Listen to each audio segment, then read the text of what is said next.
C'est bon, ça commence ? Oui. Ok. Ça va être super gênant. Oh mon dieu. Vidéo de couple go check. Hello tout le monde, on se retrouve sur ma chaîne YouTube et j'ai un invité spécial, Monsieur Tony Neves. Bonjour. Tu veux te présenter ? Non, c'est bon. Ok. Il considère que tout le monde le connaît en fait. Non, mais pas du tout. Je m'appelle Tony, je suis formateur sur Internet. Voilà. Très bref. Comme présentation. Du coup, aujourd'hui, on va vous parler de travailler en couple. Je sais que c'est une problématique pour beaucoup. Je reçois beaucoup de messages sur Instagram de personnes qui savent que je travaille avec Tony et qui me disent mais comment tu fais pour gérer ta vie pro, ta vie perso, etc. Comment trouver l'équilibre. Donc voilà, on va répondre à vos questions. En premier, je vais déjà recontextualiser donc pourquoi on a commencé à travailler ensemble, comment ça s'est fait, qu'est-ce que je fais exactement pour toi. Est-ce que tu veux commencer ? Oui. On a commencé à travailler ensemble il y a 2 ans en arrière, je crois. 1 an et demi. On Parce que travaillait je cherchais du travail. ensemble. En fait, je sortais d'une période professionnelle très compliquée pour moi. C'est vrai que je venais en fait de reprendre mon statut de micro-entrepreneuse et du coup, j'avais déjà 1 ou 2 clients, mais c'était pas vraiment des prestats qui étaient récurrentes et du coup, je cherchais un peu à me remettre en selle entre guillemets. Et c'est à ce moment-là que j'ai connu Tony. On s'est mis en couple et genre on a commencé à travailler ensemble pas si longtemps que ça après. À peu près 6 mois, je pense. Ouais. 6 mois après, et en fait au début c'était des tâches qui étaient surtout opérationnelles. Du SAV. Ouais, c'était surtout du SAV, gestion de mes clients, gestion des mails que je recevais, collaboration, un peu de correction, des trucs comme ça. C'était, je pense, le temps, parce que moi aussi à l'époque j'avais un mindset de délégation qui était pas celui que j'ai aujourd'hui, je pense. Puis aussi c'était le début, tu vois, donc fallait qu'on se fasse un peu la main et tout machin ensemble. Petit à petit, t'as pris de plus en plus de place dans l'entreprise. J'ai fait mes preuves. On a commencé à travailler sur plus en plus de choses, allant de la partie SAV, gestion client, etc., jusqu'à stratégie de contenu, par exemple gestion de compte Instagram. Pas à 100%, mais on met en place les stratégies de contenu ensemble, etc. Après, travailler. En fait, tu fais vraiment tout, quoi. Enfin, en gros, t'as un peu. Oui, sur la partie Instagram, oui. Sur Instagram, même dans le business. Oui, il y a beaucoup de stratégies, en fait. On réfléchit ensemble aussi beaucoup sur tes créations de produits, tes créations de formations, etc. Ouais, donc, en fait, il n'y a pas vraiment de limite. On fait un peu. Il y a des choses qui reviennent quand même. On réajuste. Souvent, oui, il y a des choses qui reviennent très souvent, comme ta stratégie de contenu sur Instagram, etc. Qui sont là tous les mois. Et il y a des choses qui sont là au fur et à mesure. Donc, oui, en fonction des projets. En fonction des projets, en fonction de l'actualité, en fonction des nouvelles choses qu'on a envie de mettre en place. Est-ce que t'as eu peur de travailler avec moi ? Oui, de ouf. Oui, parce qu'en gros, on en a parlé plein de fois, j'aime pas donner ma confiance aux gens, surtout dans le business. Pour moi, la plupart des gens sont malhonnêtes, donc...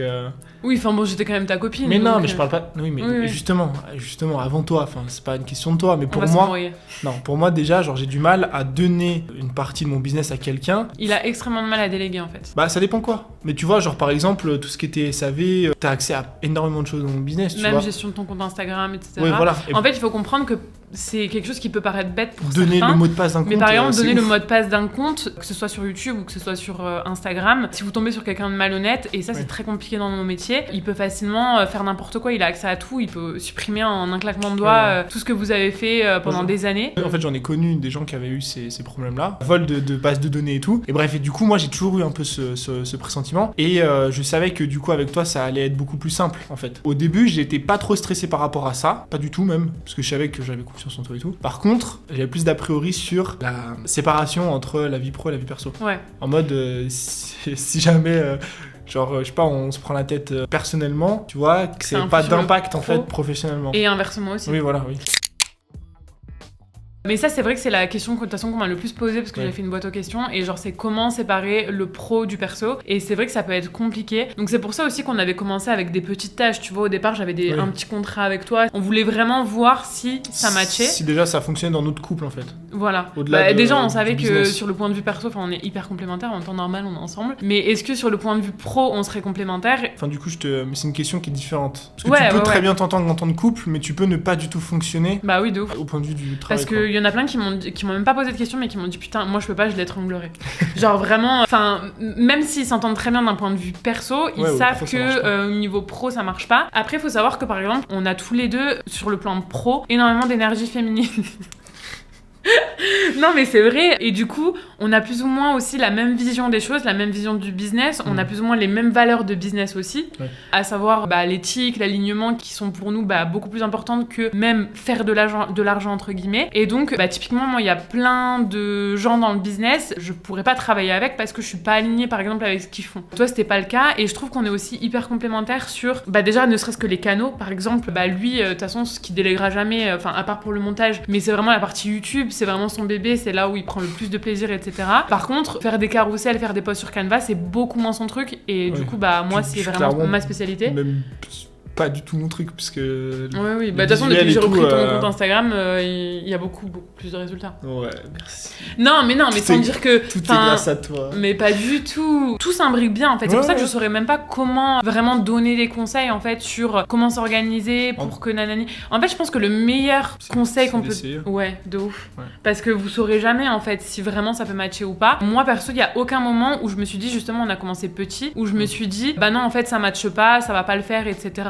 Au contraire, je me suis dit putain mais on passe trop de temps justement à réfléchir, à brainstormer, à prendre du plaisir, même à travailler ensemble quand on fait le calendrier édito sur Instagram parce que je suis à la partie stratégique, mais bien sûr lui aussi est là à ce moment-là. On le fait vraiment en co-création, calendrier édito, et c'est vraiment trop une partie plaisir. Genre on est là, on cherche des idées. Faut bien être ok de dire on sépare les deux. Moi de mon côté je te dis ok je sais que le pro c'est le pro, le perso c'est le perso, tu vois. Faut déjà avoir cette base là en fait, c'est ça que je veux dire. Se dire que en gros tout ce qui reste au travail reste au travail et tout ce qui reste même si c'est qui est du cadre pro perso reste dans le cadre perso. C'est compliqué parfois mais je pense qu'il faut déjà être sur cette longueur d'onde vraiment, tu vois, en mode Après il y a quelque chose du coup je pense vous l'avez deviné mais je suis prestataire pour Tony. C'est-à-dire que c'est complètement différent d'être associé sur un même projet. Oui. Je pense que c'est beaucoup plus complexe d'être associé sur un même projet. Là, c'est-à-dire que mes missions sont clairement prédéfinies et il est passé par moi comme il aurait pu passer par quelqu'un d'autre. Donc, c'est assez délimité. C'est-à-dire qu'on prend pas des décisions ensemble. Enfin, bien sûr, il me demande mon avis pour plein de choses, mais c'est lui qui a la décision finale. Mais par contre, moi, je serais pas contre sur un futur projet. Pas là, actuellement, dans nos bis de formation.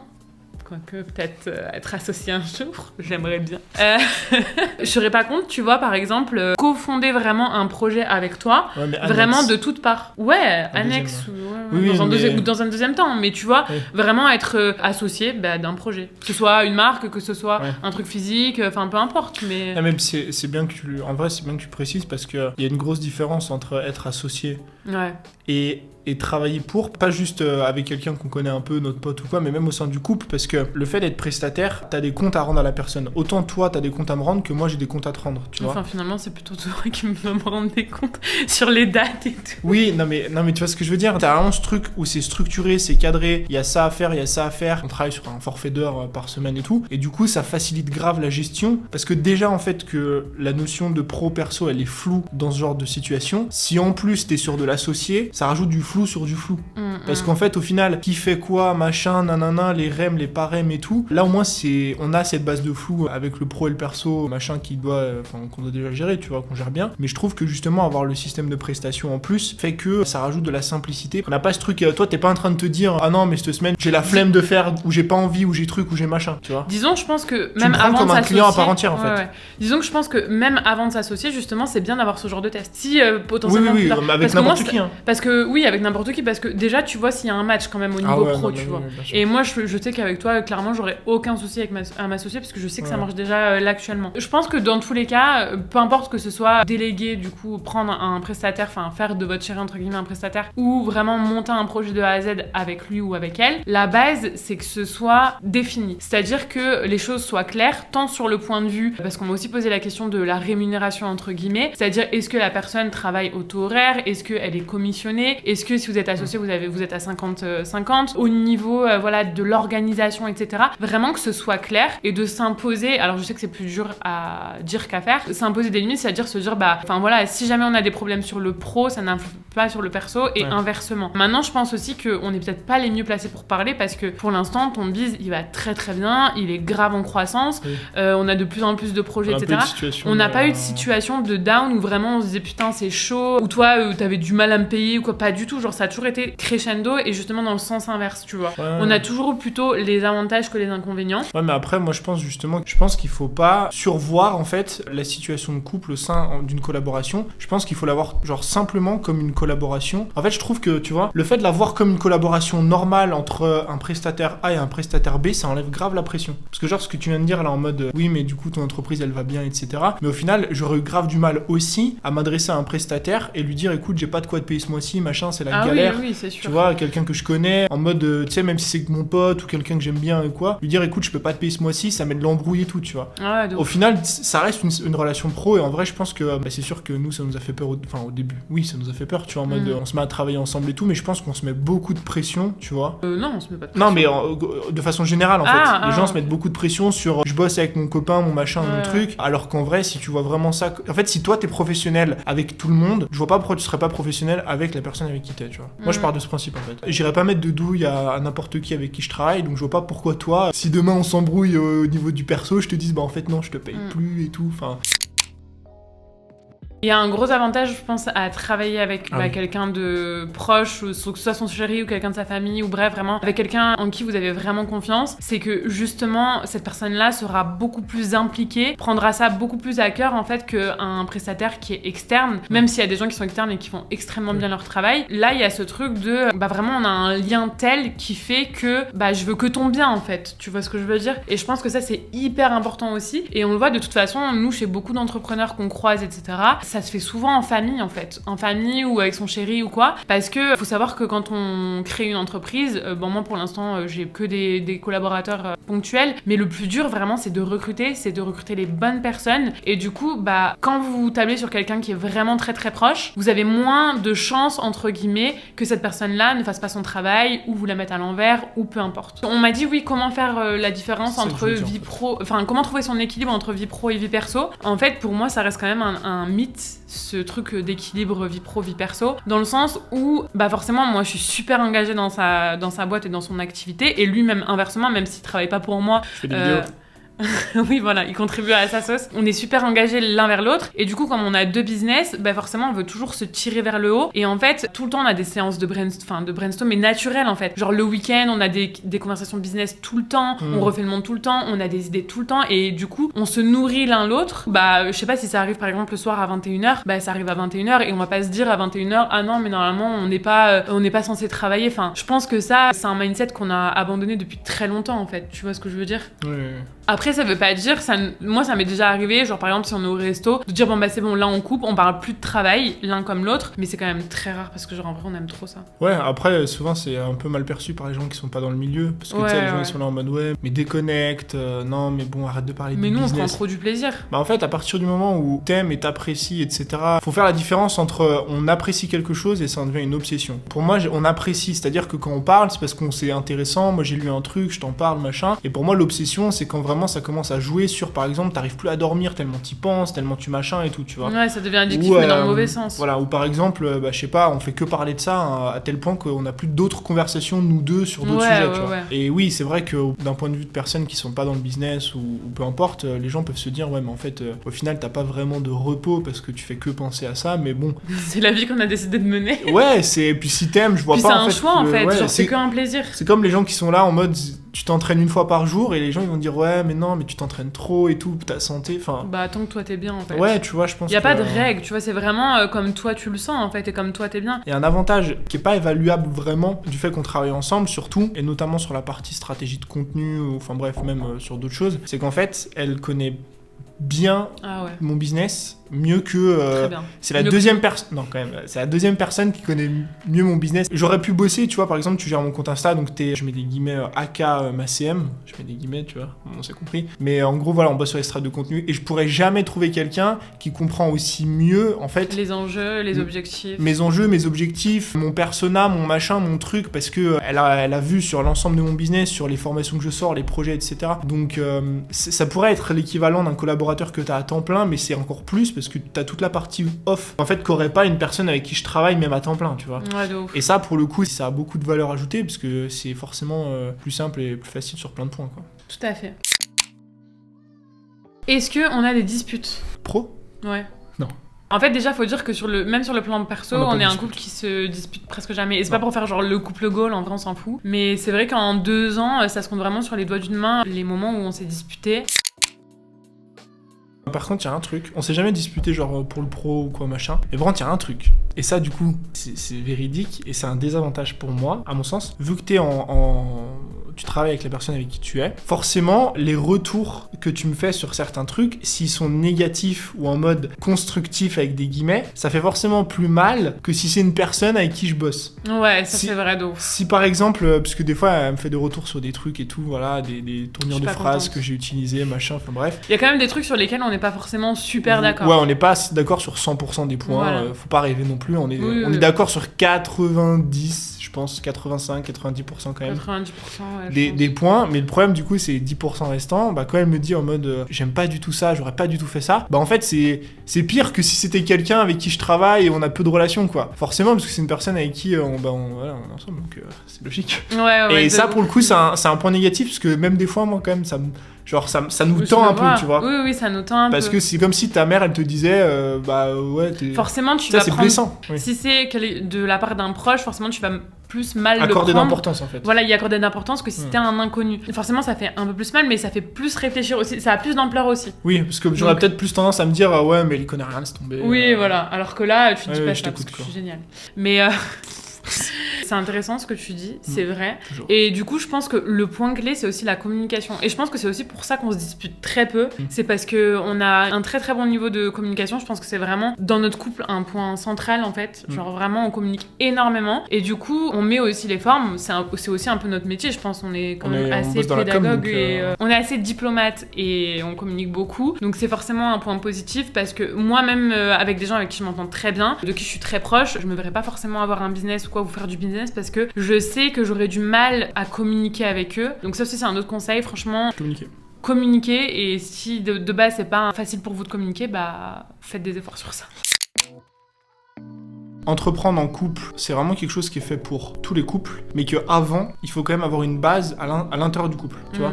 En mode, ça veut pas dire que, parce que par exemple aujourd'hui, vous vous entendez pas sur certains trucs ou quoi, machin, qu'il faut pas le faire. Peut-être qu'avant de le faire, il faut peut-être plus bosser déjà sur la com au sein du couple, avant de parler de com professionnelle. Parce que nous, on communique déjà au sein de notre couple, avant de communiquer sur les retouches de texte, tu vois. Et voilà, c'est tout. Après, on a eu la question si l'un est motivé et l'autre non. Bah, du coup, c'est un peu biaisé cette question. Parce qu'on n'est pas associés. Je pense que ça mais doit du coup, être ça simplifie au final. C'est ça oui, de ouf. Ce serait beaucoup plus compliqué si on était associés. Bah, c'est ça en fait. Ce qu'on disait tout à l'heure, en vrai, le fait d'avoir un cadre, ça simplifie grave le truc. Et puis, même au-delà de la motivation, le truc où je te tire dessus, tu vois. Ce truc où, par exemple, si on était associés et que moi je bossais comme un ouf machin cette semaine et que toi t'avais un peu la flemme, du coup tu bossais pas et tout, tu vois, ça met des tensions en fait, tu vois. Et du coup, le fait d'avoir un cadre, que ce soit nous comme on l'a trouvé ou peut-être un cadre au niveau du salaire, tu vois, ça peut être. Si t'es associé, tu verses un salaire, il y a tant d'heures par semaine. Mais du coup, ça simplifie grave le truc au final, parce que si t'es pas motivé, bah je suis ton client et tout, du coup t'as un peu des comptes à me rendre, mais aussi à l'avantage. Au final, c'est plus lui qui doit me rendre des comptes. Non, mais aussi, il y a un avantage, ça pour le coup. C'est que ce soit dans un sens ou dans l'autre, on a une simplicité de gestion aussi de la collaboration qui est plus simple qu'un client lambda. Moi, par exemple, j'ai du retard sur des trucs, ce qui arrive. Ouais, c'est pour ça qu'en fait, je disais qu'il avait plus de comptes à me rendre au final, parce que moi, je suis toujours... Moi, j'étais dans mes collaborations, de toute façon, je suis freelance depuis un petit moment. Et avec mes clients, c'est toujours très carré, c'est-à-dire que si... Et ça, c'est aussi un conseil si vous êtes en free. Vraiment, pour moi, la base d'un bon freelance, c'est quelqu'un qui sait tenir les délais. Et donc, je me permettrai jamais, mais peu importe le client, peu importe machin, de pas respecter les délais. Mais du coup, bah, c'est plutôt lui des fois qui me fout dans la merde. Non, pas qu'il me fout dans la merde, mais tu vois ce que je veux dire. Ouais, des fois j'ai 2-3 jours de retard sur un calendrier. Oui, voilà. Mais du coup, ça simplifie aussi ça. Et c'est un avantage pour le coup. Bah en vrai, le temps de dissocier entre le temps de travail et le temps en couple, en vrai, on a quand même un cadre de travail qui ressemble un peu au cadre du salariat. Enfin, c'est plus ou moins normal, hein. C'est-à-dire qu'en gros, vers 17-18 heures, la journée, elle est finie, quoi. Ah oui, on n'est pas non plus des work alcooliques. Oui, voilà, en gros, 17-18 heures, la journée, elle est finie. Et c'est un peu officieux. C'est-à-dire que moi, en général, à 17 heures, j'en ai marre, donc j'arrête. 17h30, 18h. Et, des fois 16h. Et Jess, c'est pareil, hein, toi, en ce moment, c'est pareil, hein, 17-18 oui, heures. franchement... Et du coup, en fait, naturellement, ça vient créer une ambiance où, en fait, on coupe. Il y en a jamais un qui est sur son ordi le soir en train de bosser, genre à 20h30 ou à 21h. Ça, je pense que ça doit être compliqué à gérer. En fait, indépendamment, on a déjà la même Je pense que c'est ça en fait, on a déjà le même rythme. C'est sûr que si moi par exemple je préférais bosser la nuit à 3h du mat, là ça poserait problème. Même on a les mêmes rythmes, c'est-à-dire que le matin on se lève hyper tôt, mais naturellement vers 6h30 on est debout, on va s'entraîner à la salle, enfin du coup pas dans la même salle parce qu'on n'est pas non plus H24 ensemble. Et après on travaille, on se met en route dans la matinée à travailler, moi un peu plus tôt. Mais oui, on a plus ou moins les mêmes rythmes de travail. Du coup, ça se dissocie bien en fait, naturellement. Au départ, moi je travaillais beaucoup plus le soir et tout, je travaillais même normal, les week-ends et tout, mais tu te lances, en vrai ça va, tu m'en as jamais voulu, puisque en soi c'était le début, voilà, en fait, je suis passée par là. Ouais, je suis passée par là. Moi j'en ai marre de voir ça. Il y a plein de personnes qui disent oui, pour avoir un bon équilibre de couple, il faut pas tout le temps être ensemble, il faut pas tout faire ensemble, il faut avoir une vie de son côté, etc. Alors je suis d'accord, mais je suis pas 100% d'accord. C'est-à-dire que pour moi en fait, chaque couple est différent, chaque situation est différente. Si aujourd'hui, toi ça te va très bien d'être limite H24 avec ton copain, en fait pourquoi pas? Si toi tu trouves ton bonheur comme ça, encore une fois on est chacun différent, on a tous un bonheur qui est différent. Tant que ça devient pas néfaste ou quoi pour toi, il y a aucun souci avec ça en fait. Moi de toute façon, mon couple goal entre guillemets, je sais aussi ça correspond à ma personnalité, c'est-à-dire que j'ai toujours eu envie de trouver quelqu'un qui soit vraiment ma moitié, mon âme sœur, et que je puisse tout faire avec, c'est-à-dire vraiment autant travailler que rigoler, que faire des projets, etc. J'ai besoin d'avoir quelqu'un, c'est un élément central de ma vie en fait, l'amour entre guillemets, et du coup que ça se décline dans plein de domaines. Je sais pas. L'amour entre guillemets. Du coup que ça se décline dans plein de domaines différents, pour moi c'est genre juste je kiffe de ouf quoi. Faut comprendre aussi qu'il y a ce qu'on voit sur les réseaux et ce qu'on voit en vrai. Je parle pour nous mais pour d'autres aussi hein. Et c'est pas parce que vous voyez des gens toujours voyager ensemble machin et tout. Par exemple à Bali, on se voyait à 13h je pense la première fois au midi, parce que moi le matin en fait je vais dans mon petit café, je vais bosser un petit peu, je vais lire un peu, puis après je vais m'entraîner, elle va déjeuner aussi, elle va s'entraîner, et puis après le matin elle va bosser dans un café, moi je reviens peut-être à la maison et inversement, et ce qui fait qu'au final on habite ensemble, mais il y a des fois où on se voit à 13h la première fois, ou même des fois on se voyait pas avant 16h, 17h. Et donc au final, oui on est en couple et tout, mais voilà, c'est pas parce que vous voyez des gens qui sont en couple et qui voyagent et qui sont tout le temps ensemble, qui sont vraiment tout le temps ensemble au quotidien. Et puis même au-delà de ça, après toi t'allais voir tes potes, moi j'allais voir les miens. Oui, mais après il y a pas non plus forcément Après c'est pas mal non plus hein, de... Ouais, et puis même tu vois, quand on était à Bali ou quoi, genre on avait souvent aussi les mêmes potes, et genre au final ils nous invitaient tous en même temps. Il y a aucun problème aussi à avoir des amis oui, en commun et tout. Et tout, tu vois, parce qu'il y a des gens qui disent oui, il faut avoir chacun sa bande d'amis et tout. Non, en vrai, il faut juste avoir ce qui vous correspond. Moi, je pense, voilà, c'est ça, il faut juste avoir quelque chose qui vous correspond. Encore une fois, en fait, il n'y a pas de modèle à copier-coller. C'est vraiment propre à chaque couple, propre à chacun, et juste kiffer, quoi. Voilà. C'était le mot de la fin. Bon, j'espère que cette vidéo vous a plu. C'est un sujet en fait qu'on retrouve peu, je trouve, chez les créateurs de contenu, sur internet, bref. Donc c'était vraiment, je trouve, intéressant de l'aborder aujourd'hui. Merci à Tony NVS pour sa participation. Et puis, je vous dis à très bientôt dans une nouvelle vidéo. Ciao. Bye bye.